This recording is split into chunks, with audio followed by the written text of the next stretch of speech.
बिस्मिल्लाहिर्रहमानिर्रहीम। अस्सलाम वालेकुम। आप जुड़ चुके हैं इस वक्त नाइम नजर टीवी के साथ और आपके लिए आज है बहुत जबरदस्त प्रोग्राम। आज के तबसरे में हम एक मौलाना साहब की गुफ्तगू आपको सुनाते हैं, उसकी फिर बात भी करेंगे। आज पाकिस्तान के अंदर एक ऐसी शख्सियत मैदान अमल में उतारी गई है, आलमी इदारों की सरपरस्ती में उतारी गई है। उसको दुनिया की हर बंदा छोटा बड़ा जानता है, जिसने उलमा का वकार मजरू किया। वो शख्सियत मैदान अमल में किराए का वो पालतू बशिंदा जो हर हुकूमत को रेंट पे मिलता है, वो डीजल का बदबूदार ड्रम, वो डीजल का गंदा ड्रम, वो डीजल का बदबूदार ड्रम, वो जो मुंह से हमेशा जब भी उगले गंद उगले, जिसके अंदर बेगैरती और बेहयाई और कमीनगी के सिवा कुछ नहीं है। मैं पूछना चाहता हूँ, लफ्ज मौलवी तेरे साथ जब लगता है तो हमारे सर शर्म से झुक जाते हैं।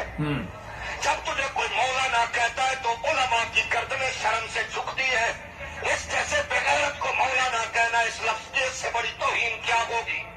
जो किराए पर मिलने वाला पालतू बेहया हो, वो कैसा मौलवी हो सकता है जो बेनजीर साहबा के कदमों में बैठना इज्जत समझे। कभी उसके खिलाफ फतवाबाजी माल मिले तो कदमों में आए, नवाज शरीफ के खिलाफ फतवाबाजी माल मिले तो कदमों में आए, मुशर्रफ के खिलाफ भौंकने वाला कुत्ता माल मिले तो कदमों में आए। उसको क्या कहोगे। लेकिन मैं कहना चाहता हूँ, आज तुमने सरेआम ये कहा 14 अगस्त को आजादी नहीं मनाएंगे। मैं तुम्हें बताना चाहता हूँ, बेगैरत इंसान सुन ले और मोदी के यार सुन ले, पाकिस्तान के गद्दार सुन ले। पाकिस्तान की ये 22 करोड़ आवाम तुझे अपने जूते की नोक पे लिखकर तुझ पे लानत करती है। नाराज तो नहीं हुए। मैं कह रहा हूँ, फजलुर रहमान मौलवी के दल तेरी सियासत में लानत। हाथ उठा के बोले, तेरी सियासत में लानत, तेरे किरदार पे लानत, तेरे वजूद पे लानत, तेरी सोच पे लानत, तेरी करीबी पे लानत, बेगैरती पे लानत। तू पाकिस्तान का दुश्मन है। हम बागे पाकिस्तान से कहते हैं, इस बेगैरत को गिरफ्तार करके इसके नापाक वजूद के टुकड़े हवा में बिखेर के इंडिया के बदमाशों को बता दो जो कह रहे थे हम पाकिस्तानी अवाम को फौज के मुकाबले में लाएंगे। इस मौलवी टिरल कुत्ते ने बता दिया है कि इंडिया के सरमाए पे मैं पड़ा हूँ। हम कहना चाहते हैं, कमीने, अगर तू इंडिया के सरमाए पे पड़ा है तो हम मोहम्मद अरबी के लंकर पे पड़े हैं।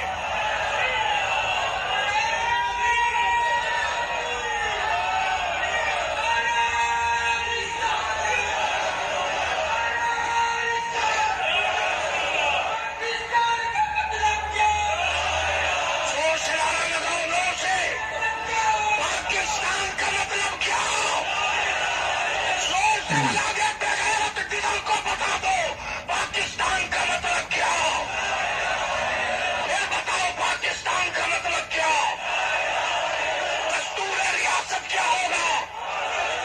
वो इंडिया को खुश करने वाले कुत्ते सुन ले। तेरे बाप ने मुल्क की मुखालिफत की, मेरे बुजुर्ग जमात अली ने पाकिस्तान बना के बताया।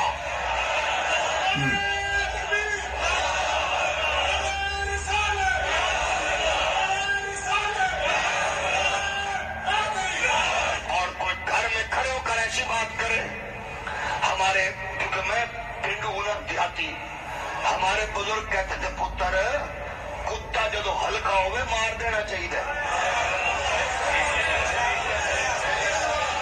नाराज हो गए हो? यकीन नाराज, चलो मैंने माफी दे दो, मैं एक बार फिर नाराज करूंगा थानू। जेड़े नाराज हो ना, एक बार फिर नाराज करूंगा। बुजुर्ग कहते सर पुत्र जो कुत्ता हल्का होवे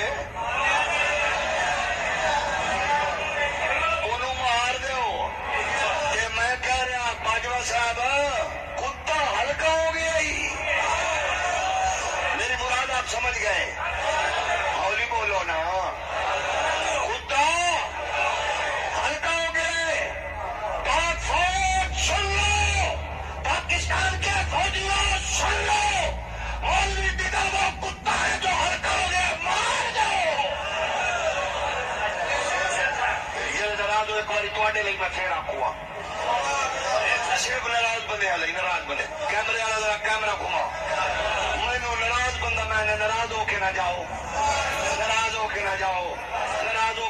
सख्त नाराज होके जाओ। 2 जुमे बाद में आया कुछ ते पीड़ा कटनी है मैं, लेकिन मैंने लंदन में भी तुम्हें नहीं बुलाया और लंदन वाले भी कह रहे थे ये जेडी थोड़ी मस्जिद अली कौम ही आंधी कितू है। जरा मूवी घुमाओ, मैं फिर कह रहा हूं ताकि पता चले कि कोई बंदा मुल्क से मोहब्बत करने वालों के अलावा इधर नहीं बैठा। हम सारे पाक फौज से मोहब्बत करने वाले हैं, हम मुल्क से मोहब्बत करने वाले हैं। और मेरी बात सुन लो, 14 अगस्त को पहले जितने भी साल हो गए उन सब सालों से ज्यादा तोड़ तप्पे नाल मना के मौलवी दिदर नूं दस दो कुत्ते एक आम मुल्क ने प्यार करने वाली है। 14 अगस्त को इस धूम से आजादी मनाओ, सुबह का रोज तिलावत हो, नाच से करो, दरूद और सलाम पढ़कर पाकिस्तान के लिए शहीद होने वाले हर एक सिविलियन फौजी सबके लिए आप इशारे सवाब करते हुए उनको खराज तहसीन पेश करते हो। अपने बच्चों में ये जज्बा भरे, हमारी ताकत और कुव्वत अल्लाह के दीन के लिए, हुजूर की इज्जत के लिए और पाकिस्तान की सलामती के लिए, ताकि दुनिया के सारे लोगों को पता चल जाए ये कौम मुस्तफा के दीन के लिए मराने वाली है, मुल्क के लिए। और फिर मैं कहूंगा हमारी पाक फौज कुत्ता हल्का हो गया जे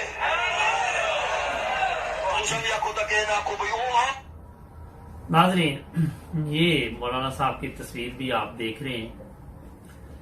असल में ये मैं सोच रहा था कि काफी सख्त अल्फाज और अखलाक से गिरी हुई गुफ्तगू थी, मगर मुसीबत ये है कि इनके जो असल चेहरे हैं, ये लोग एक दूसरे के जो इन्होंने नकाब पहने हुए हैं वो उतारते रहते हैं और बताते रहते हैं कि किस तरह के ये लोग हैं। तो मेरा मकसद यही होता है कि इनकी बातें आप तक भी पहुंचे, आपको भी पता चले। अभी जो आखिर पे इन साहब ने बात की कि सब नबी पाक सल्लल्लाहु अलैहि वसल्लम के नाम पर मरने वाले हैं, तो यहां से मैं शुरू करूंगा कि काश ये कहते कि हम उनके नाम को जिंदा रखने के लिए जो उनके अखलाकात, जो उनकी ये तलीम थी, अखलाकी तलीम, मजहबी तलीम, उस पर अमल करने वाले होते और ऐसे जिंदा होते कि किसी को कोई तकलीफ ना पहुंचती।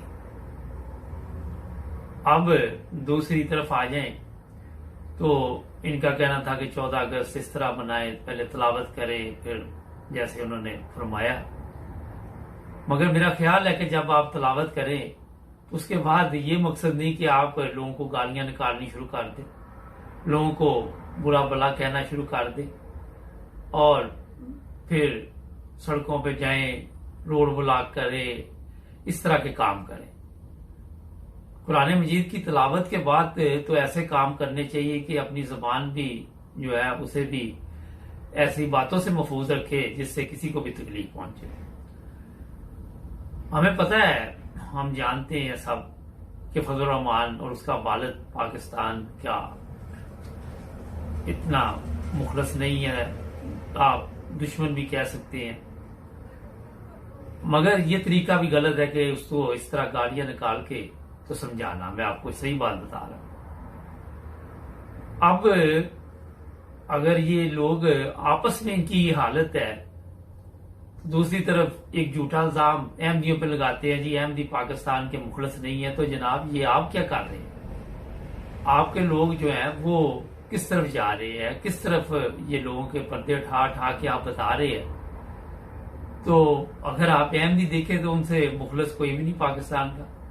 जो खिदमात अहमदियों ने पाकिस्तान के लिए की, और जिस वक्त अहमदी अपना ऐसी ऐसी जगह पे थे जहां पे वो खिदमत कर रहे थे अच्छे तरीके के साथ, तो पाकिस्तान की दुनिया में इज्जत भी थी। आज आप अपनी हालत देख लें, एक दूसरे को कितनी गंदी गालियां आप निकालते हैं, कितना बुरा भला कहते हैं। और मैं नहीं कहता, आप खुद ये इनके उलमा कह रहे हैं कि ये गद्दार है। कल को दूसरा एक और उठेगा मौलवी, वो दूसरे को कह देता है ये गद्दार है, वो इधर से उठता है ये काफिर है, उधर से उठता है ये इसराइल का एजेंट है, कोई कहता है जी ये फलां का एजेंट है, कोई कहता है इंडिया का एजेंट है। तो आपस में ये हालात हैं कि किसी को किसी पे इतमाद नहीं। अगर आप देखें तो कोई भी किसी को इतमाद में क्यों नहीं ले सका, क्योंकि दिलों में इनके मुनाफकत है। ऊपर से कुछ है, अंदर से कुछ है। इनकी हालत का, इनकी गुफ्तगू का अंदाजा ये लगा ले कि जुमा पढ़ाने आई है साहब, और आके जो गुफ्तगू इन्होंने की वो आपके सामने है। मैं हमेशा ये कहता हूं कि आप को दोनों चीजें सामने रखनी चाहिए। ये जो लास्ट जुमा गया है, जो हमारे MTA पे भी बकायदा चला, यूट्यूब पे भी है, हमारे जो खलीफा वक्त है उनका जरा खुतबा सुने और उसमें देखे कि सारी बातें शुरू से लेके एंड तक सिर्फ इस्लाम की हुई। किसी को बुरा भला नहीं कहा, किसी को कुछ नहीं कहा, मसाले पेश की गई, कुर्बानियां पेश की गई। इसी तरह ये चीजें जो है हर खुतबे में, हर जुमे में पेश की जाती है। दूसरी तरफ आप ये देख रहे कि मुझे जी ये फरमा रहे कि दूसरा जुमा पढ़ने के लिए आया हूं, तो मुझे ये गुस्सा निकाल लेने थे।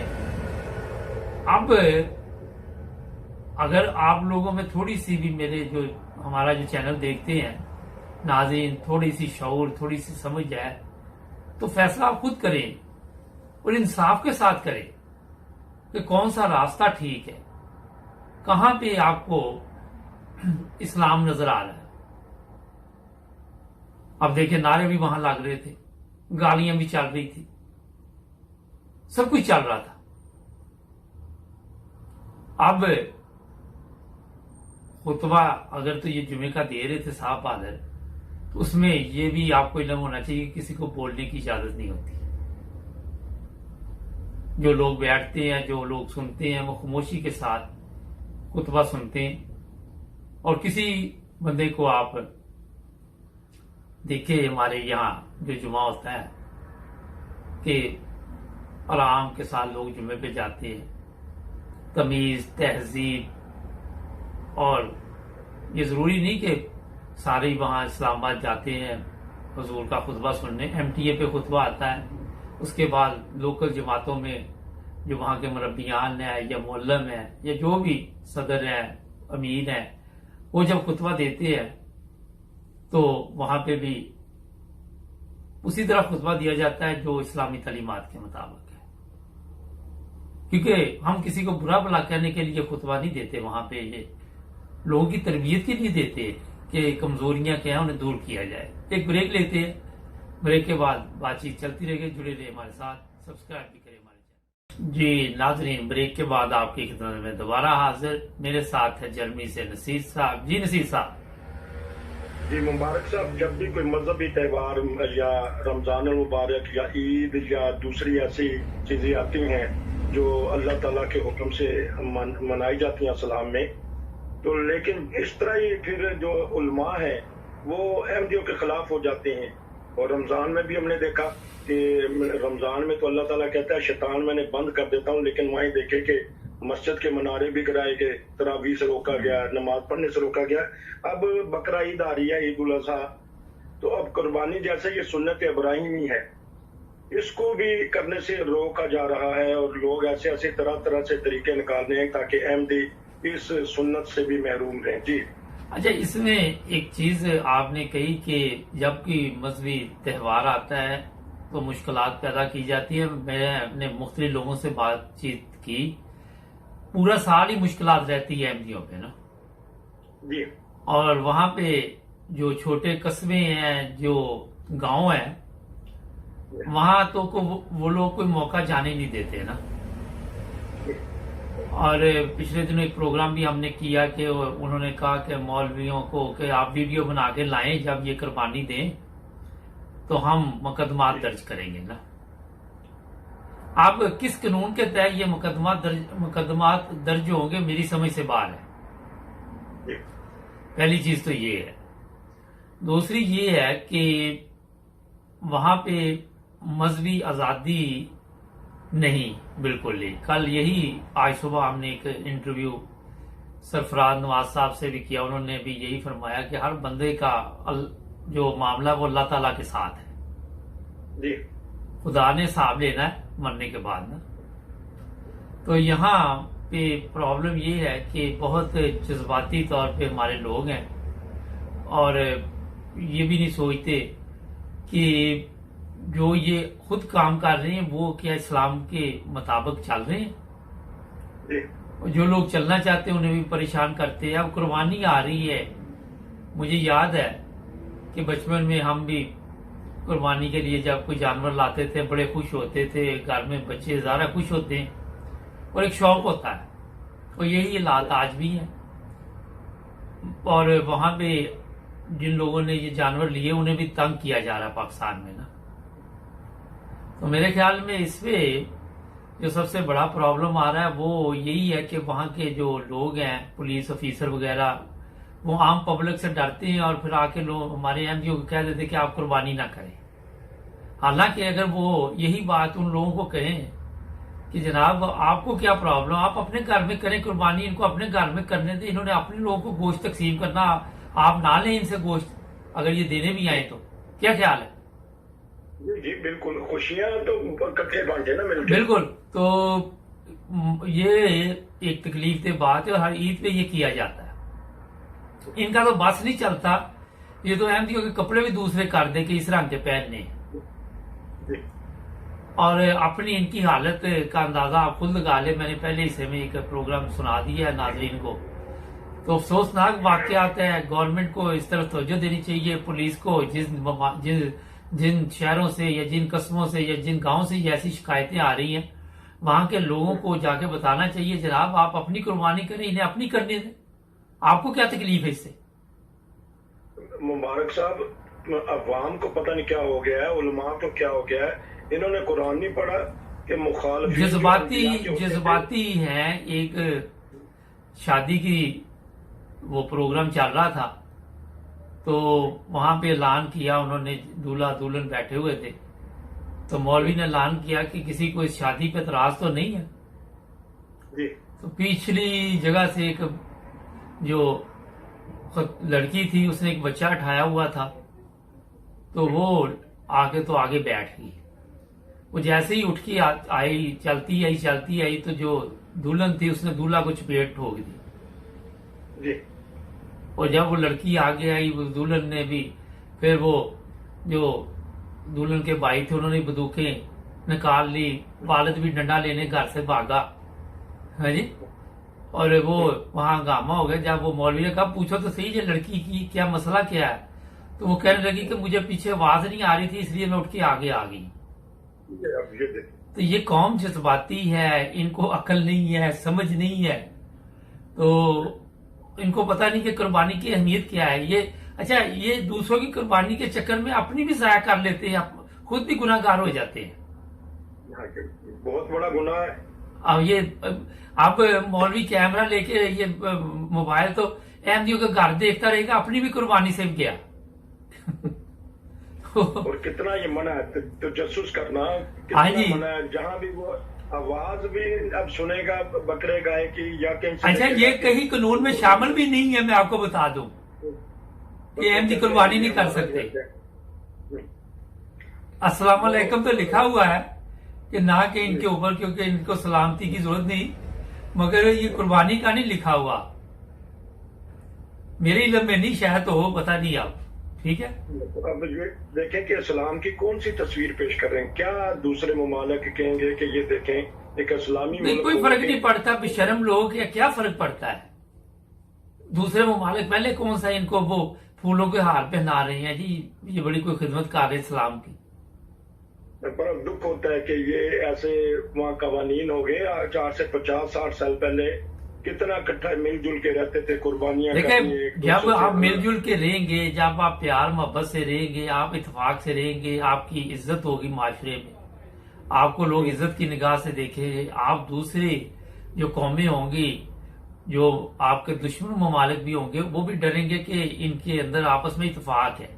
ठीक है, जब आप जाके मुल्क के गद्दार बन जाएंगे और जाके लड़ाई झगड़े दूसरे ममालिक में भी बताएंगे कि हमारी ये करतूतें हैं, तो ज़ाहिर है फिर वो लोग फायदा उठाएंगे।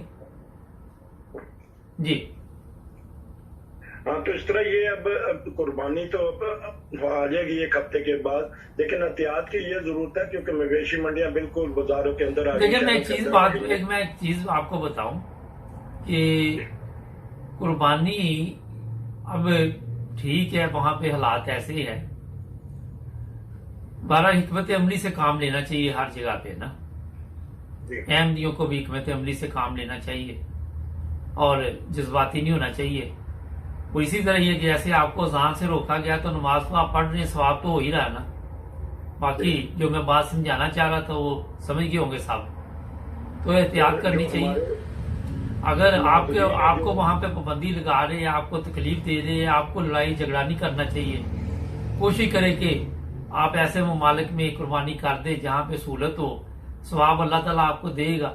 बड़ा ये मेरा एक जाती ख्याल है कि फितने फसाद से बचना चाहिए और हिकमत अमली से काम लेना चाहिए। जी हाँ जी, ये तो खुद खुदा ने फरमाया कि खून और गोश्त मेरे तक नहीं पहुंचता, मेरे तक तकवा और नियत पहुंचेगी।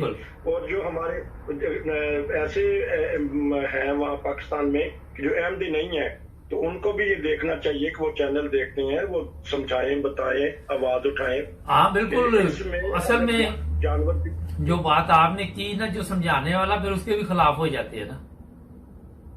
तो लेकिन यहाँ से आवाज जानी चाहिए कि देखें जितने भी अजीज रिश्तेदार हैं वो भी अब शिकायत करना शुरू हो गए। आप रिश्तेदार थोड़ा हज का हुक्म है कि हज करो, मगर ये भी है कि अगर रास्ते में कोई प्रॉब्लम हो, कोई ऐसे हालात हो, तो वहां पे सहूलत भी तो दी गई है ना। क्या ख्याल है? ठीक है। इसी तरह नमाज है। ये हमारा अब एक बात है कि सामने नहीं दे रहे काफी अरसे से पाकिस्तान में, जब से जिया साहब का कारनामा सामने आया ना, तो नमाज तो लोग पढ़ रहे हैं, कुरान भी पढ़ रहे हैं, सब कुछ चल ही रहा है ना। क्या ख्याल है? अब नमाजें तो पढ़नी छोड़ नहीं देनी ना। आपस में फटे हुए मौलवी देखें कि अब इनमें इख्तलाफात किस तरह होंगे। ये कुर्बानी की जो खाले हैं उसके ऊपर लड़ाई होगी, ये सियासी पार्टियां। अच्छा मुझे ये बताए किस बात पे लड़ाई नहीं होती पाकिस्तान में? चले ये बता दे।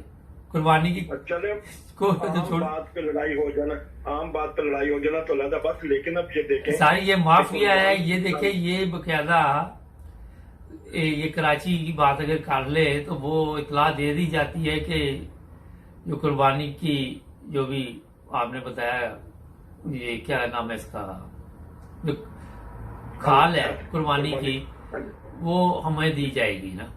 हर जगह पे इस तरह के लोग मौजूद हैं। तो अल्लाह ताला इस कौम को हिदायत दे। इसके अलावा क्या बातचीत है? टाइम थोड़ा रह गया। इसलिए ये है कि ये अब कुर्बानी की ईद की वजह से ये मवेशी मंडियां बाजारों में आ गई हैं, लोग एक दूसरे से मिल रहे हैं।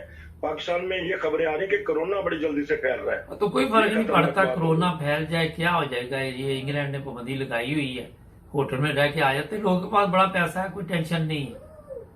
मैं अगर कहूंगा कि वो मंडियां बाहर ले जाएं तो किसी ने भी नहीं लेके जानी।